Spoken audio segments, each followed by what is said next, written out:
peeps? It's Great White making it happen again today with some more Portal Knights. Hope you guys are having an awesome day. I am still having an awesome day. It's actually the same day as the day I recorded the first part of this tutorial. So if you guys left some amazing comments or whatever, I haven't seen them before the recording of this, so I'm very sorry if I'm not answering or addressing anything you said, but I will be looking at comments before I post the following part of this tutorial after today's portion. But we're going to pick up where we left off last time. There is something different over here. This right here. Let me get rid of that. So now everything looks the exact same as it did before. Oh, with the exception of these torches. I was doing some debugging. Guys, I ran into a bit of an issue last time that I was doing this tutorial, in that I found that these little pulse generators, although they are very useful, have one very fatal flaw. That is that they send a signal before the game loads. So while the game's loading in, before you can actually see what's going on in the game and you're in here, these will send a signal. So if I, for example, put a greenhorn grunt down here and I told this pulse to spawn him, when I load the game in, this guy will be here. He shouldn't be, right? Because this shouldn't send a pulse until we walk through the door. Or if this helps to understand, if I put down a timer, for example, and I told this quick pulse to turn this timer on, if I leave it like this and I load the game, that timer will be on. So these things are a little bit flawed, but don't worry, I found a very, very, very easy, simple solution to this problem. All you need to do is you need to add one more block to this little chain here. You just have to add an AND gate. That's the only thing we need to solve this problem. So we'll just put this here, and we'll say when we get the short pulse and the signal that it's coming from are both on, then we'll do the thing that we want to do. Technically, the game load timer will work just fine. This one you don't really need to worry about, but if you wanted, you could do the same thing over here. So just for the sake of you know, being consistent, we can do that over here too. We just take the game load or the world load timer, put it into the AND gate, and we take the pulse generator from the game load timer, the OR gate, or the NOR gate rather, and put it also into that AND gate. So now when we want to do things, we're going to use this AND gate at the front. That'll prevent the game loading issues that we were running into earlier. And we're gonna actually have to do this again later in this tutorial. So just be aware, these little pulse generators have been extended by one more block, an AND gate. They're very colorful now, it seems. We got a NOT gate, a delay, a NOR gate, an AND gate. Gosh, we've got almost everything we need here. Pretty crazy. But let's kind of pick up where we left off with our game. So we got the door working last time, and you know, I was thinking about this. Why don't we make it so that both the doors are open, and then as soon as you walk through the door, you get locked in from both sides? So it's kind of like, ooh, crazy. You got locked in from both sides. So let's take that NOT gate that we're using to close this door behind us. Let's have it close this door behind us too. Yeah, I like that. You know what? Actually, no. Let's not do that, because I'm trying to think. Because if we reset the game and the player goes back this way, they might lock themselves out. No, let's not do that. Let's leave this gate. I think that's a cool idea and we could make it work, but I think it's beyond the scope of things that we're doing right now. So let's leave things how they were. So, oh, oops. Let's go reset the game real quick. In fact, I think it might look cooler if we use an interesting door. So let's try just using a different door over here. Let's use a double door. I like that. Does this open out? Yeah, it does. Okay, cool. All right, so there's our little arena now. What do we want to do next? Well, we want to say when we start the game, let's load our first wave of enemies, right? Let's load our first wave of enemies when the game starts. Well, how do we know when the game starts? That's when we send a signal to the timer over here. This is our game start timer, so this would probably be a good start. Now, what we need to know is that when we spawn enemies, we use input number 1, they're going to spawn once. When they die, they'll forward a signal, and that's the end of that. That's it. You won't be able to spawn them again or do anything. Now, when we use input number 2, the enemies will keep spawning over and over and over and over again. And when they die, they will send a short pulse. And then when they're alive again, that pulse will stop. When they die, they'll send a pulse. When they're alive, the pulse will stop. So, the way to work around this problem is we want them to spawn once.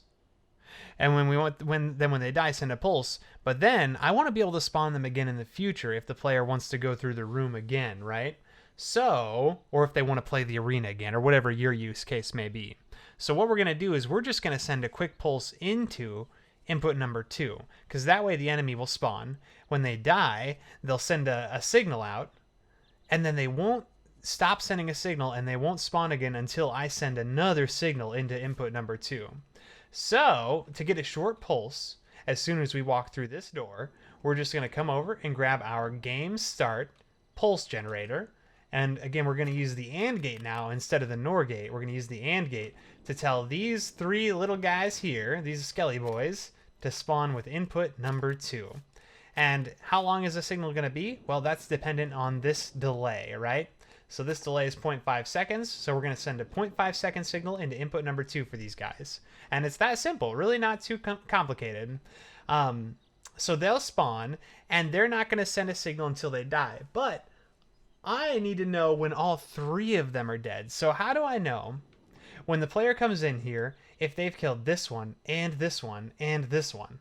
Well, the answer is as simple as listening to that sentence I just said out loud. So if I want to know when this one is dead, and when this one is dead, and when this one is dead, the answer is an AND gate. An AND gate will answer it. So a lot of times when you're doing this logic stuff, guys, if you just say out loud what you're trying to do, you'll answer your own question. You really will. It's amazing.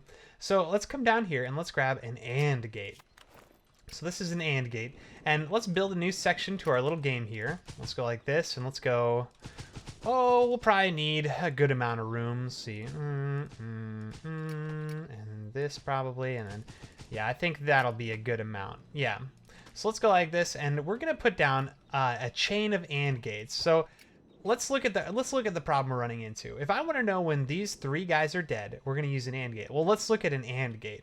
An AND gate has 1, 2 inputs. 2 inputs, 3 enemies. Now, I'm not a math genius, but I don't think you need to be a math genius to know that 3 isn't going to go into 2. So to solve that problem, we're going to chain these AND gates together.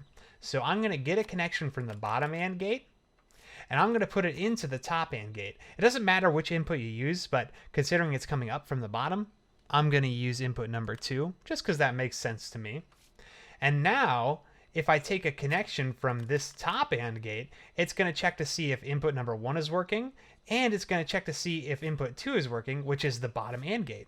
So if I have this 1, 2, 3 inputs, then it's going to forward a signal. So now all we need to do is come over to our Skelly boys. They're all hooked up, right? They are. Let's get a connection from the first one. Let's grab the bottom AND gate, put them in there. Get a connection from the second one. Grab our bottom AND gate again, put them in the other one. Then finally, our third Skelly boy, we're going to grab the top one, put him in the last remaining open input. And that's it. So now, those AND gates, that top AND gate, is going to send a signal when all 3 have died. It's that simple. Really not too complicated at all, right? So, now what we want to do is we want to say, when these 3 guys have died, we want to spawn the next wave.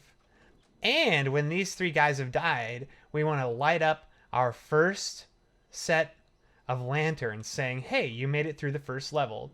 So, let's grab our AND gate here, and let's say... Once we have all 3 of them dead, let's have it turn on this bottom paper lantern so that we know, hey, you made it through the first level. And now we want to use this signal to spawn the next wave of enemies. But wait a second. If I just take that signal and put it into input number 2 for these greenhorn grunts, they're going to keep respawning over and over again, right? Because that's a constant signal. These guys are constantly sending a signal until they're not dead anymore. So we need to take this constant signal from these 3 being dead. We need to shorten it into just a short pulse. So we're going to use our handy dandy short pulse generator. So we need a NOT gate, delay, and a NOR gate. And now we need also an AND gate. So let's put down the NOT gate, delay, NOR gate, and then the AND gate I'm just going to hang off the side like this. Just because, well, I like the way it looks and it's convenient in case I need to grab that signal. So if you guys remember how these are made, I'll do a quick refresher. We're going to take our source signal that we want to shorten. We're going to put it into the NOT gate. We're going to put it into the delay. We're going to shorten that delay to 0.5 seconds. We're going to grab our NOT gate signal. We're going to put it in the bottom of this NOR gate. We're going to grab the delay signal. We're going to put it in the top of the NOR gate. And then we're going to take the signal from our NOR gate, put it in the top of this AND gate. And then we're going to take our source signal, and we're also going to put that in the AND gate as well. And that will give us a short pulse based on how long this delay is. So now we can take this signal, this short pulse from these 3 enemies dying, and we can tell that to spawn our greenhorn grunts. So I'll put that into input number 2 for the 3 greenhorn grunts. And now, guys, we're literally just repeating what we've already done. So how do I know when all 3 of these guys are dead? Well, let's grab an AND gate, and we're going to do the same thing here. Let's go 1, 2.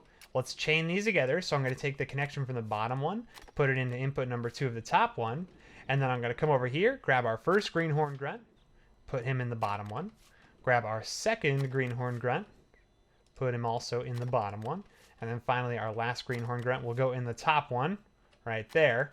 And we want to take that signal and use it to spawn our 3rd wave.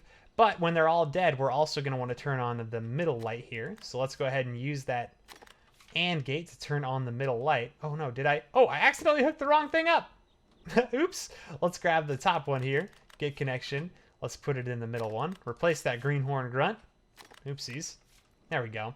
And now we'll use this AND gate to spawn the sand shells. But wait a second. We need this to be a short pulse again. So let's come in here. Let's grab our NOT gate, delay, NOR gate. I already have an AND gate on my hotbar, so that'll make this simple. Let's go ahead and place that there. Uh-oh. Whoa, whoa, whoa, whoa, whoa, whoa, whoa. There we go. NOT gate, delay, NOR gate, and an AND gate. There we go. I'm going to clear this hotbar out. We need some room. And you guys know the drill. So we take our source signal. It's going to go into the NOT gate. It's going to go into the delay. We'll change that to 0.5 seconds. It's also going to go in this AND gate up here. And then we're going to take the NOT gate, put it into the bottom of the NOR gate, take the delay, put it into the top of the NOR gate, and then we're going to take the NOR gate and put it into the AND gate. So now we've got this short pulse signal ready to go. Let's get a connection from that. And this is when all 3 greenhorn grunts are dead. We're going to send a short pulse to spawn our sandshell friends. So we'll go ahead and put those there. Perfect. And now what we want to know is when these 3 are dead, we want to light up the 3rd light and open the door. So that's all we need to do, and then our game is pretty much ready to go. So let's do that real quick. I mean, it's a lot of the same stuff here, guys. We've got a pattern going on. So let's place down our AND gates. Let's chain those together. Let's come over here. Let's grab our first sand shell. Let's put them in the bottom one. Let's grab our second sand shell, put them in the bottom one also. And you guys can tell there's no range on the connection tool. So when I'm using this connection tool, I can connect from all the way across the map. You don't even have to come near it. That's pretty cool. So now we have those guys, all 3, going into our chain of AND gates. And actually, I don't think we need a short pulse for these guys. I don't think we do, because all we're going to do is we're going to open the gate, and we're going to light up the last light, and then the game is over pretty much. So yeah, that should be pretty easy. I think we're good to go. So let's go ahead and grab our connection from the AND gate. Let's have it light up the last set of lights. And then we're going to have it open this door. So all we need to do to make that happen is we need to use the connection and put it in input number 1 or input number 2. The only difference is one of them shows the chains and the other one doesn't. And that's pretty much it. So I don't think I'm wrong here. I think our game should be working, guys. I think that's everything we need. Let's give it a test and see. I could be wrong. It's very possible there's something I'm forgetting. Oftentimes I go to test my games and realize, oh, I forgot to hook this up, or I forgot to hook this up, or it's very easy to make these simple mistakes, but I'm feeling confident. I think we really did it this time. Yeah, here we are. Okay, there's nobody in there. Everything's looking good. Okay. Oh, this looks interesting. There's nothing inconspicuous about this room. Maybe I'll just walk through. We're trapped, and we're being attacked. Oh no. Oh no. Kill him. Yeah, yeah, yeah. I got you. I got you. Okay. Oh no, there's more. But these lights turned on. Okay. I see. One group of enemies, one set of lights. Maybe we have to kill these enemies now. Oh boy. Huh, huh, huh, huh. Die, die, die. Huh, ha. Would you die already? You guys are so strong. Yeah, yeah. Okay, we got him. Second set of lights. Oh, a third group of enemies. Oh, there's spinny boys too. I feel like I'm stuck in a game of like Crokinole. Okay, get out of the way. Okay, third one. Die, die, die. He's dead, and the door is open. We're free. And that's it. Guys, we made a game. They worked perfectly. Guys, I think that's perfect. I don't think a single thing went wrong. I think we did it perfect. Now, we could have made this door open. We could have definitely made this door open when the game was finished. That is possible. I'm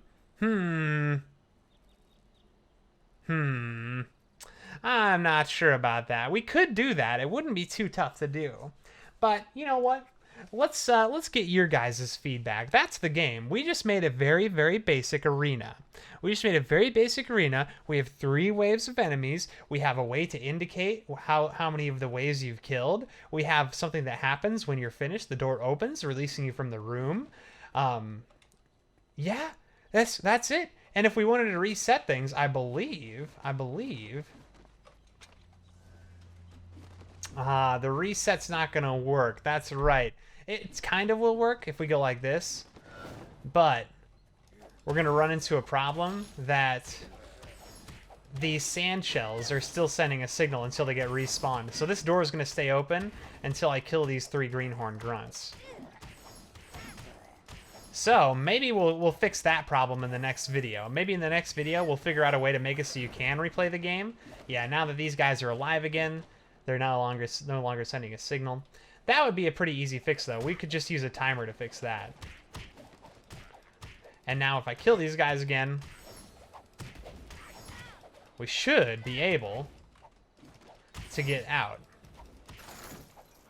Just like that. Pretty cool. I like that a lot, guys. I think it's pretty neat. But let me know what you guys think. So we have the very, very basics of a beginning, a kind of arena type thing. What do you guys think? What should we add to this? We could add traps. I could put some fire traps on the bottom that kind of like rotate and fire in different orders so that you have to dodge those while you're fighting. We could add some cannons to the side that you have to dodge while you're fighting. We could add more levels of enemies. We could add even more waves. We could do anything you guys can think of. I can make it work. So give me your suggestions in the comments. What do you want to see us build and add on to this game? Because whatever you guys suggest, I'll give you a very, very, very detailed tutorial on how to accomplish that. But make sure you guys like this video if you did like it. Subscribe to the channel if you haven't already. And yeah, just get in the comment section. I'd be happy to talk to you guys about any logic problems you're having or any suggestions you have. But you guys, you've been a pleasure as always. I appreciate y'all, and I hope you do stay safe out there, and I hope you have a great rest of your day. See you later, dudes.